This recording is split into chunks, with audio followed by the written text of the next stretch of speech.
दुनिया भर में उपस्थित ईसाई समुदाय को क्रिसमस की बहुत बहुत शुभकामनाएं। Merry Christmas. अभी 3-4 दिन पहले मैं अपने साथी भारत सरकार में मंत्री जॉर्ज कुरियन जी के यहां क्रिसमस सेलिब्रेशन में गया था। अब आज आपके बीच उपस्थित होने का आनंद मिल रहा है। Catholic bishops conference of India CBCI का ये आयोजन क्रिसमस की खुशियों में आप सबके साथ जुड़ने का ये अवसर, ये दिन हम सबके लिए यादगार रहने वाला है। ये अवसर इसलिए भी खास है क्योंकि इसी वर्ष सीबीसीआई की स्थापना के 80 वर्ष पूरे हो रहे हैं। मैं इस अवसर पर सीबीसीआई और उससे जुड़े सभी लोगों को बहुत बहुत बधाई देता हूं। साथियों, पिछली बार आप सभी के साथ मुझे प्रधानमंत्री निवास पर क्रिसमस मनाने का अवसर मिला था।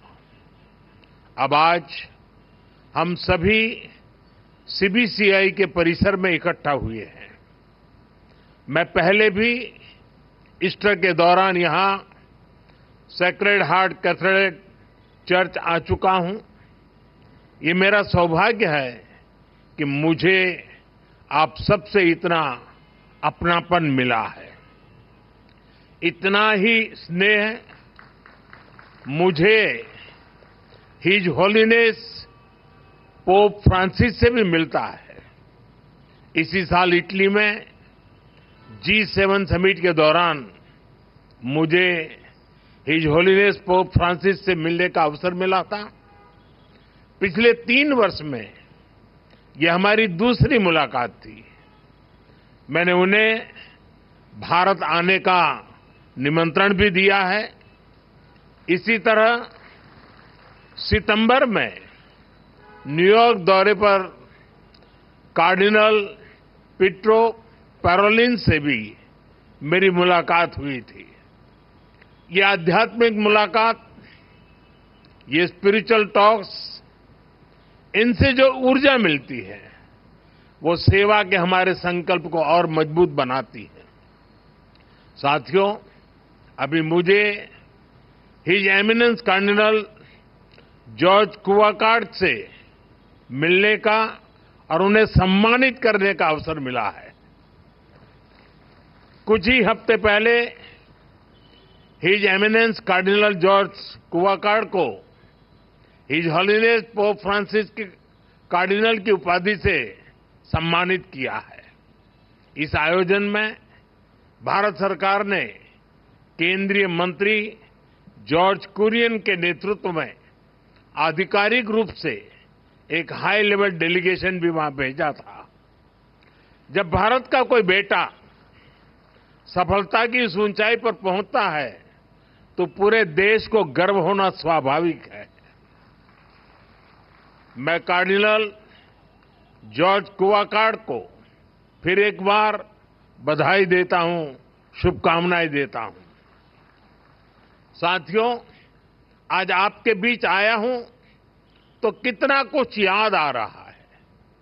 मेरे लिए वो बहुत संतोष के क्षण थे जब हम 1 दशक पहले फादर एलेक्स प्रेम कुमार को युद्धग्रस्त अफगानिस्तान से सुरक्षित बचाकर वापस लाए थे। वो 8 महीने तक वहां बड़ी विपत्ति में फंसे हुए थे, बंधक बने हुए थे। हमारी सरकार ने उन्हें वहां से निकालने के लिए हर संभव प्रयास किया।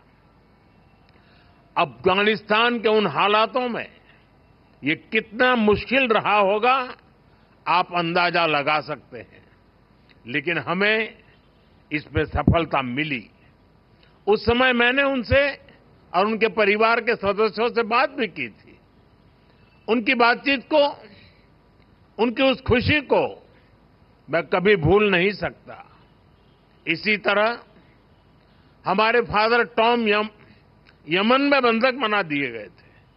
हमारी सरकार ने वहां भी पूरी ताकत लगाई और हम उन्हें वापस घर लेकर आए। मैंने उन्हें भी अपने घर पर आमंत्रित किया था। जब गल्फ देशों में हमारी नर्स बहनें संकट से घिर गई थी, तो भी पूरा देश उनकी चिंता कर रहा था। उन्हें भी घर वापस लाने का हमारा अथक प्रयास रंग लाया।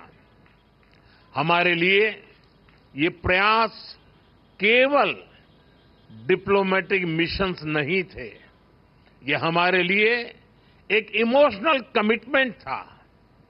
ये अपने परिवार के किसी सदस्य को बचाकर लाने का मिशन था।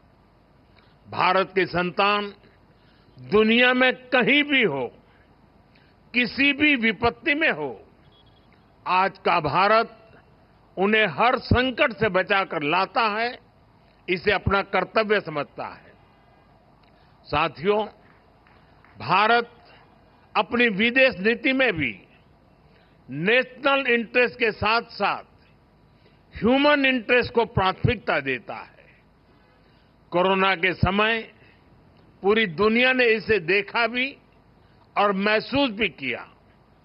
कोरोना जैसी इतनी बड़ी पैंडेमिक आई, दुनिया के कई देश जो ह्यूमन राइट्स और मानवता की बड़ी बड़ी बातें करते हैं, जो इन बातों को डिप्लोमेटिक वेपन के रूप में इस्तेमाल करते हैं, जरूरत पड़ने पर वो गरीब और छोटे देशों की मदद से पीछे हट गए।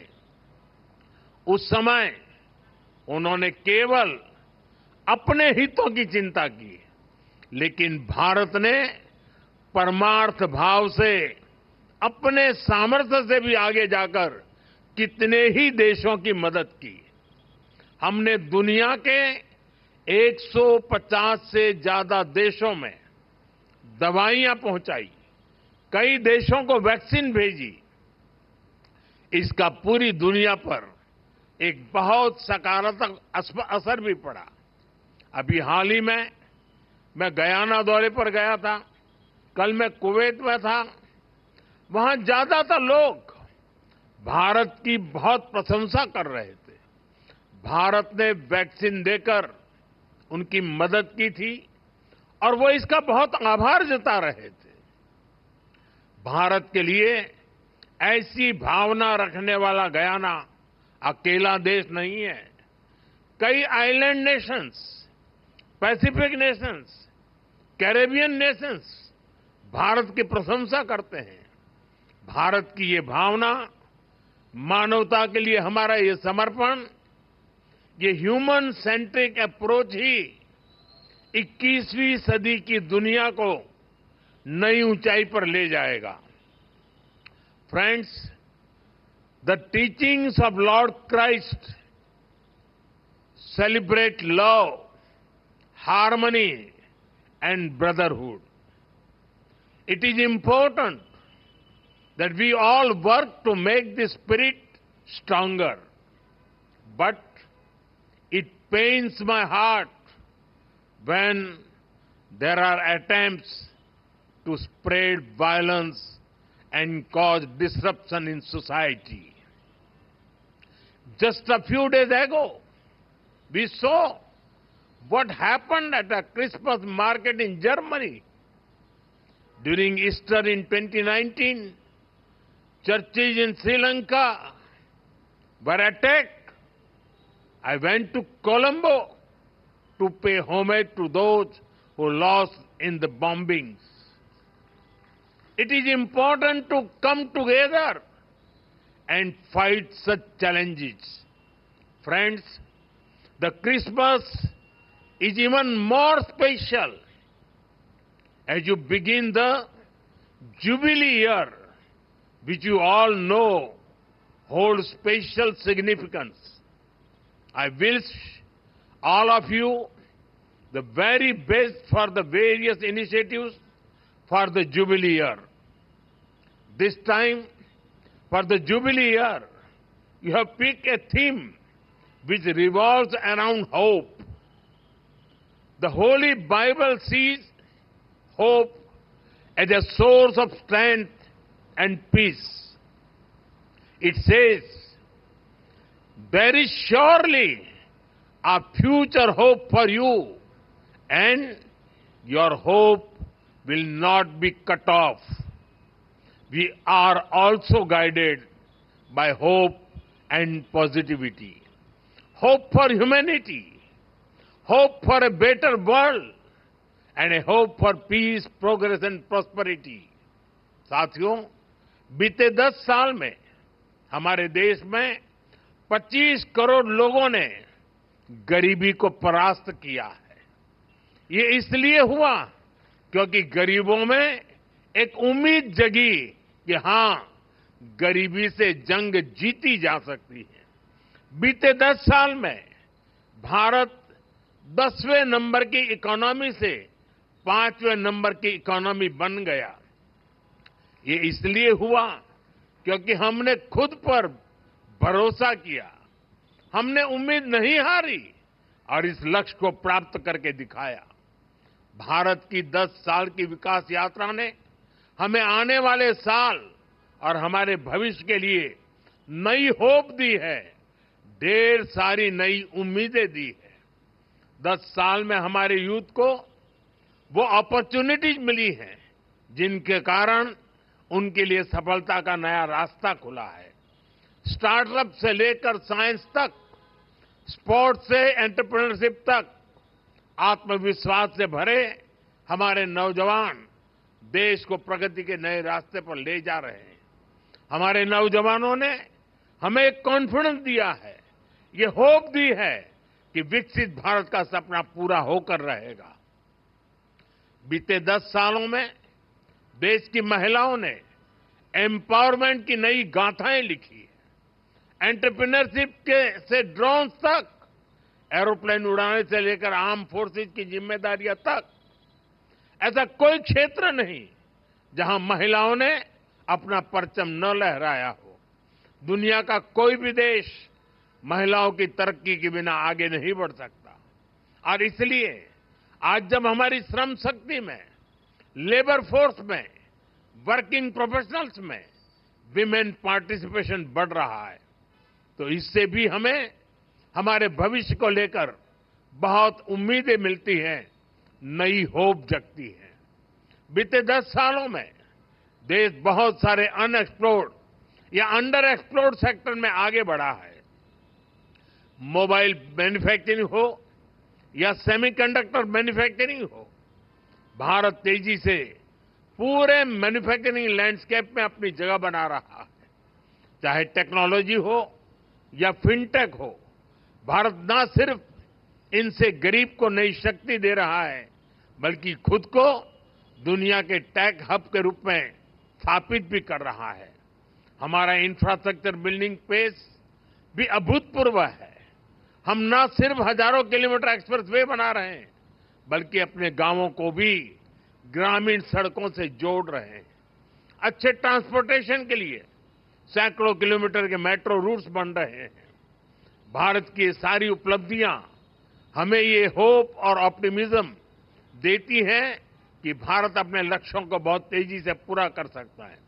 और सिर्फ हम ही अपनी उपलब्धियों में इस आशा और विश्वास को नहीं देख रहे हैं, पूरा विश्व भी भारत को इसी होप और ऑप्टिमिज्म के साथ देख रहा। साथियों, बाइबल कहती है, कैरी ईच अदर्स बर्डन्स, यानी हम एक दूसरे की चिंता करें, एक दूसरे के कल्याण की भावना रखें। इसी सोच के साथ हमारे संस्थान और संगठन समाज सेवा में एक बहुत बड़ी भूमिका निभाते हैं। शिक्षा के क्षेत्र में नए स्कूलों की स्थापना हो, हर वर्ग हर समाज को शिक्षा के जरिए आगे बढ़ाने के प्रयास हो, स्वास्थ्य के क्षेत्र में सामान्य मानवीय की सेवा के संकल्प हो, हम सब इन्हीं अपनी जिम्मेदारी मानते हैं। साथियों, जीसस क्राइस्ट ने दुनिया को करुणा और निस्वार्थ सेवा का रास्ता दिखाया है। हम क्रिसमस को सेलिब्रेट करते हैं और जीसस को याद करते हैं। ताकि हम इन मूल्यों को अपने जीवन में उतार सकें, अपने कर्तव्यों को हमेशा प्राथमिकता दें। मैं मानता हूं ये हमारी व्यक्तिगत जिम्मेदारी भी है, सामाजिक दायित्व भी है और एज अ नेशन भी हमारी ड्यूटी है। आज देश इसी भावना को सबका साथ, सबका विकास और सबका प्रयास के संकल्प के रूप में आगे बढ़ा रहा है। ऐसे कितने ही विषय थे जिनके बारे में पहले कभी नहीं सोचा गया, लेकिन वो मानवीय दृष्टिकोण से सबसे ज्यादा जरूरी था। हमने उन्हें हमारी प्राथमिकता बनाया। हमने सरकार को नियम और औपचारिकताओं से बाहर निकाला। हमने संवेदनशीलता को एक पैरामीटर के रूप में सेट किया। हर गरीब को पक्का घर मिले, हर गांव में बिजली पहुंचे, लोगों के जीवन से अंधेरा दूर हो, लोगों को पीने के लिए साफ पानी मिले, पैसे के अभाव में कोई इलाज से वंचित न रहे। हमने एक ऐसी संवेदनशील व्यवस्था बनाई जो इस तरह की सर्विस की, इस तरह की गवर्नेंस की गारंटी दे सके। आप कल्पना कर सकते हैं, जब एक गरीब परिवार को ये गारंटी मिलती है तो उसके ऊपर से कितनी बड़ी चिंता का बोझ उतरता है। पीएम आवास योजना का घर जब परिवार की महिला के नाम पर बनाया जाता है तो उससे महिलाओं को कितनी ताकत मिलती है। हमने तो महिलाओं के सशक्तिकरण के लिए नारी शक्ति वंदन अधिनियम लाकर संसद में भी उनकी ज्यादा भागीदारी सुनिश्चित की है। इसी तरह आपने देखा होगा, पहले हमारे यहां दिव्यांग समाज को कैसी कठिनाइयों का सामना करना पड़ता था। उन्हें ऐसे नाम से बुलाया जाता था जो हर तरह से मानवीय गरिमा के खिलाफ था। ये एक समाज के रूप में हमारे लिए अफसोस की बात थी। हमारी सरकार ने उस गलती को सुधारा। हमने उन्हें दिव्यांग ये पहचान देकर के सम्मान का भाव प्रकट किया। आज देश पब्लिक इंफ्रास्ट्रक्चर से लेकर रोजगार तक हर क्षेत्र में दिव्यांगों को प्राथमिकता दे रहा है। साथियों, सरकार में संवेदनशीलता देश के आर्थिक विकास के लिए भी उतनी ही जरूरी होती है। जैसे कि हमारे देश में करीब 3 करोड़ फिशरमैन हैं और फिश फार्मर्स हैं, लेकिन इन करोड़ों लोगों के बारे में पहले कभी उस तरह से नहीं सोचा गया। हमने फिशरीज के लिए अलग मिनिस्ट्री बनाई, मछली पालकों को किसान क्रेडिट कार्ड जैसी सुविधाएं देना शुरू किया।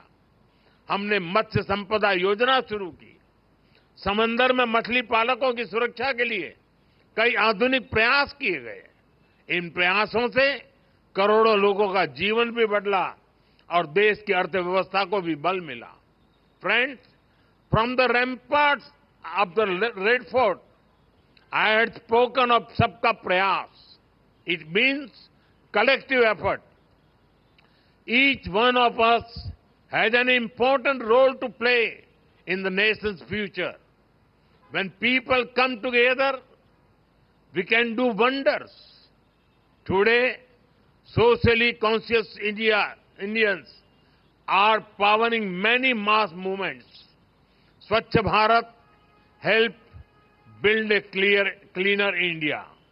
It also impacted health outcomes of women and children. Millets or Shriyand grown by our farmers are being welcomed across our country and the world. People are becoming vocal for local, encouraging artisans and industries. Ek Ped Maa Ke Naam, meaning a tree for mother, has also become popular among the people. This celebrates Mother Nature as well as our mother. Many people from the Christian community are also active in these initiatives. I congratulate our youth, including those from the Christian community, for taking the lead in such initiatives. Such collective efforts are important to fulfill the goal of building a developed India. साथियों, मुझे विश्वास है हम सबके सामूहिक प्रयास हमारे देश को आगे बढ़ाएंगे। विकसित भारत हम सभी का लक्ष्य है और हमें इसे मिलकर पाना है। ये आने वाली पीढ़ियों के प्रति हमारा दायित्व है कि हम उन्हें एक उज्जवल भारत देकर जाएं। मैं एक बार फिर आप सभी को क्रिसमस और जुबिली ईयर की बहुत बहुत बधाई देता हूं, शुभकामनाएं देता हूं। बहुत बहुत धन्यवाद।